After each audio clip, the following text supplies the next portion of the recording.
once they were brought in here, the holes that you see out there will provide them with light and also serve as their source of ventilation. The male dungeon is divided into 5 chambers. The first, second, third, fourth, fifth, the last one, over there. And the estimates we have in here, making reference from Translate Imperium, Shackles in Darkness, and other literatures to say each room will hold over 150 to 200 of the captives. So mathematically, the 5 rooms when fully loaded can hold around 700 to 1,000 units.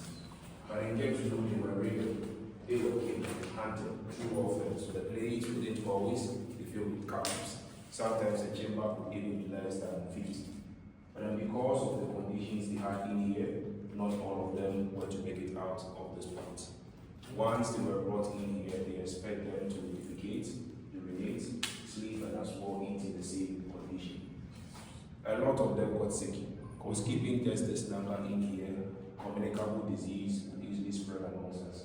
And aside that, the unhygienic condition added to the illness: cholera, malaria, fever, diarrhea, and others. If you were to die in the dungeons, get to know there will be any befitting burial for you. Bodies will be loaded in sacks. They add cannonballs to give it weight and dump all these bodies into the ocean. So the sea out there happens to be mass burial for a lot of the Africans that died in. If you look on the floor, you probably get to see some trenches or drainage systems here. They serve as passage for waste in here to move into the sea. When we ask ourselves how often will it rain, and even if it was to rain, there wouldn't be enough force for the waste to move out of this end. Domestic captives would come in here to clean the place, and they were not doing that on a regular basis. Before they come in here, some might have stepped on their poop and other stuff, making them stuck on the floor. So what they would get from this place, they do so. The rest, they cover them with sand. And over the years, they kept creating layers in the dungeon. The year 1974, we had some group of archaeologists from the University of Ghana, which was led by the late Professor Mpana.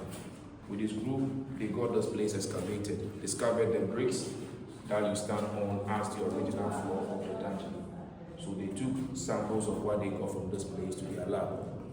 They got them tested, and the results that came out proves that the little portion left here, as well as everything we work on from the second down to the 5th chamber, happens to be the toilet, the vomit, the sweat, the blood, the food particles, urine, you can name them, things that humans are to excrete and get from their system. With sand, food, and blood is what we see here, and we are to work on in the other chambers. They left the 4 chambers unexcavated just to serve as a proof that if anybody doesn't believe, samples are all over that you could also get to test to prove to what the archaeologists actually got in here. Once a captive was brought into the dungeons, the expectation was that you stay here minimum just a day, but the maximum you could stay here almost or over 3 months, because until the kids were ready, you probably wouldn't make it out of the dungeons. Out of the 5 chambers they had here, only the first one had a gate, because those mostly kept in this room were seen to be the aggressive ones, and most of them were those that were kept in chains, making sure they wouldn't fight officers when they were in to inspect or probably bring them food. Question, comment, even